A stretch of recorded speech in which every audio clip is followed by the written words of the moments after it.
Bonjour à toutes, bonjour à tous, je suis ravi de vous retrouver après de nouveau quelques semaines d'absence.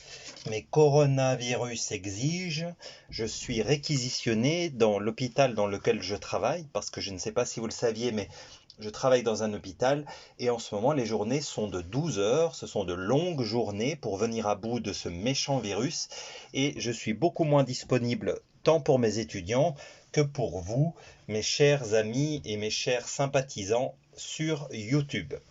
Me voici donc aujourd'hui avec le jeu des fautes commentées de la semaine. Nous sommes le 23 mars, pardonnez-moi. Il est 16h22 et je vous propose, comme d'habitude, de prendre connaissance d'une sélection de 4 fautes commises sur Facebook, sur le réseau social Facebook, par les community managers de certains journaux. Et on commence par la première publication du matin.ch.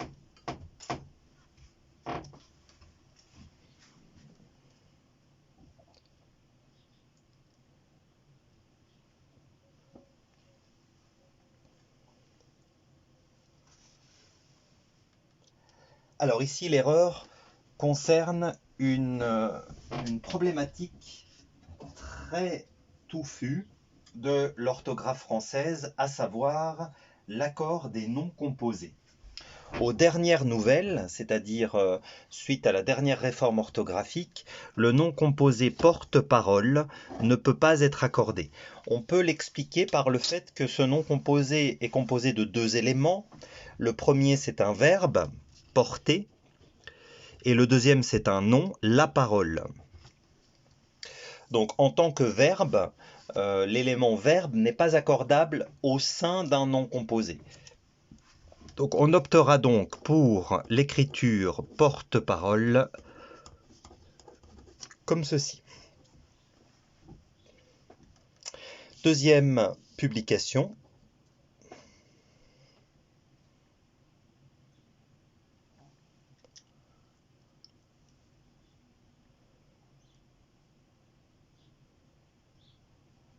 Mon indice, c'est concordance des temps.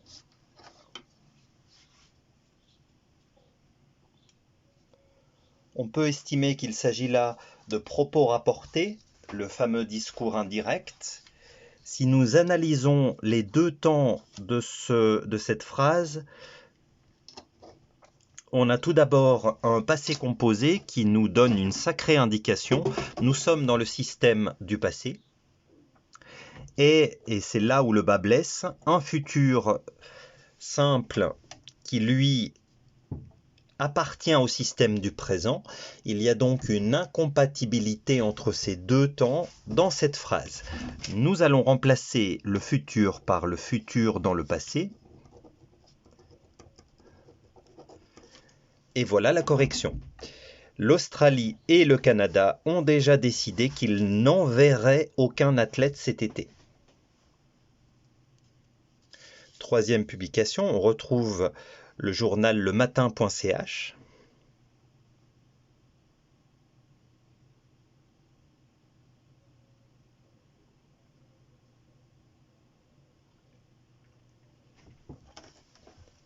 Mon indice, adjectif verbal versus participe présent.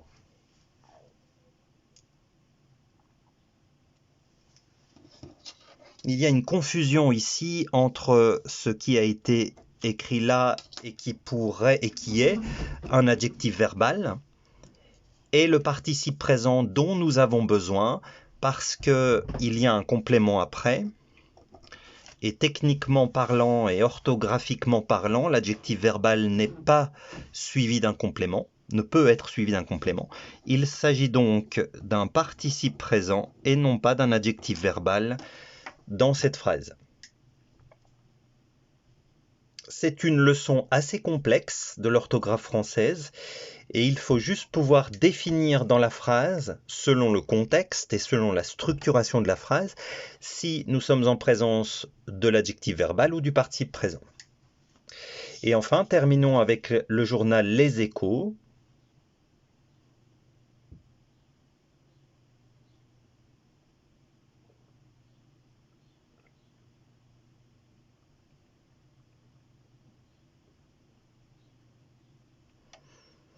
un accord du participe passé classique, un accord qui n'a pas été fait en genre.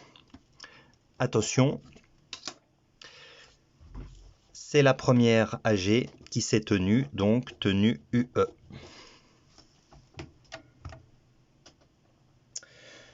Voilà, mes chers sympathisants, je vous remercie beaucoup pour votre attention. Je vous propose, mais sans vous le promettre, de vous revoir la semaine prochaine. D'ici là, prenez soin de vous, où que vous soyez. Respectez les consignes que l'on vous donne, que les autorités de votre pays vous donnent. Soyez très prudents.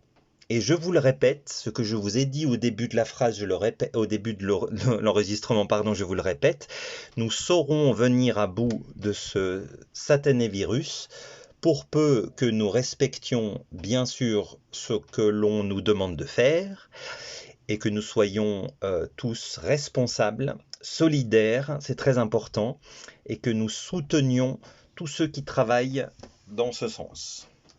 Un grand merci pour votre attention.